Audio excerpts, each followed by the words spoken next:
I end these Lenten meditations with some thoughts on Jesus praying, noticing, choosing, and his teaching on blessing.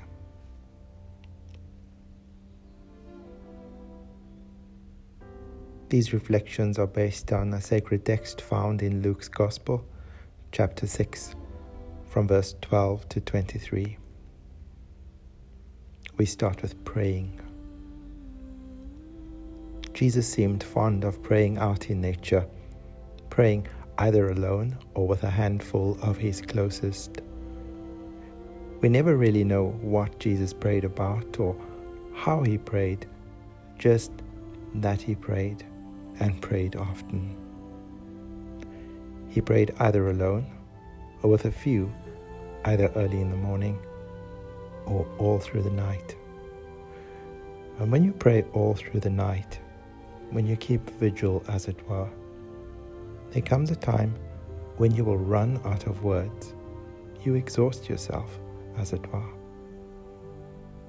Prayers move from being discursive, a poetic narrative, or even a rant, an outpouring of the heart and soul, to a more wordless place where you are cradled or held, as if God says, there, shh, hush now.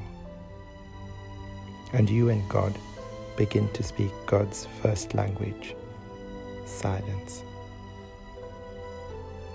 And so even in Jesus' life you can see that prayer is a spectrum. Jesus prayed on this spectrum. You can find yourself, your prayerful self, on this spectrum too.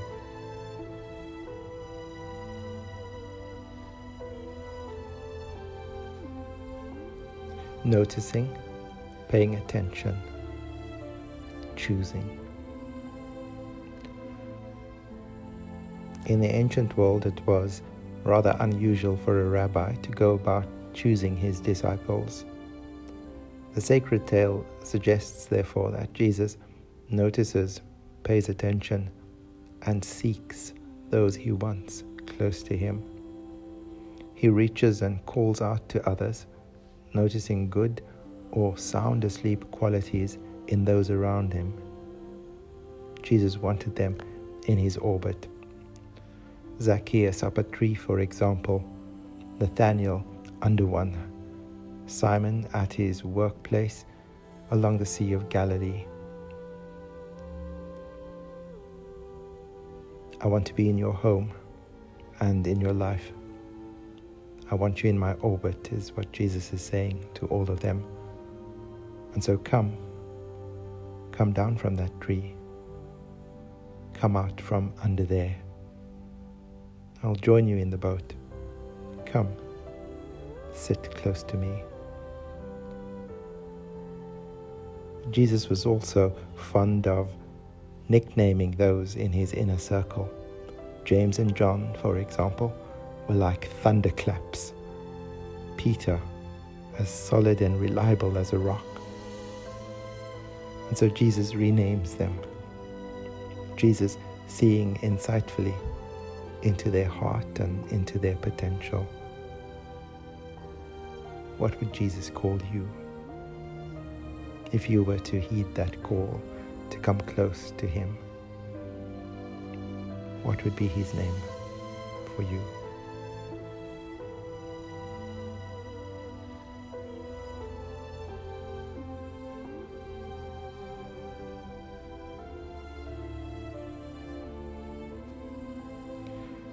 The audience around Jesus always appeared to be mixed, old and young, so-called educated and not, wealthy and poor, city and country, religiously diverse, impoverished, hungry, needy, empty, lacking, those shoved to the edges, the so-called dregs, were all attracted to him.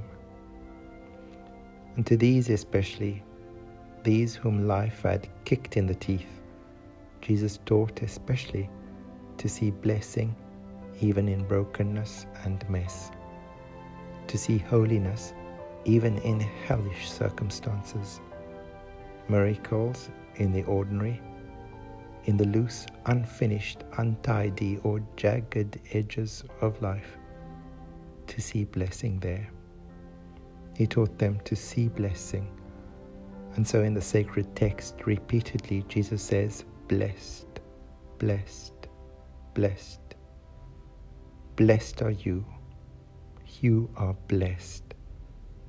Awakening in them a sense that there is something more to being human. There is something more to being here.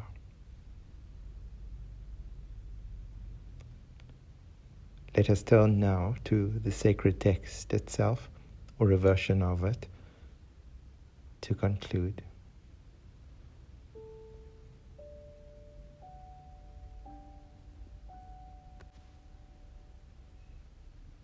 Jesus went out to the mountain to pray, and he spent the night in prayer to God. And when day came, Jesus called his disciples and chose 12 of them. He called them each by name, choosing them as Jesus chooses you. Jesus came down with them and stood on a level place with a great crowd of his disciples and a great multitude of people from everywhere. They had come to hear him and to be healed. And those who were troubled with unclean spirits were cured. And all in the crowd were trying to touch Jesus, for love came out from him and healed all of them. Then Jesus looked up at his inner circle, knowing everything that they had left behind because of him, and Jesus said to them, blessed are you who are poor, for yours is the kingdom of God. Blessed are you who are hungry now, for you will be filled. Blessed are you who weep now, for you will laugh. Blessed are you when people hate you, and when they exclude you, revile, and defame you on my account. Your reward is great in heaven, for that is what their ancestors did to the prophets. Looking straight at them, Jesus said, there's poetry and prophecy inside of you. I choose you, Jesus said.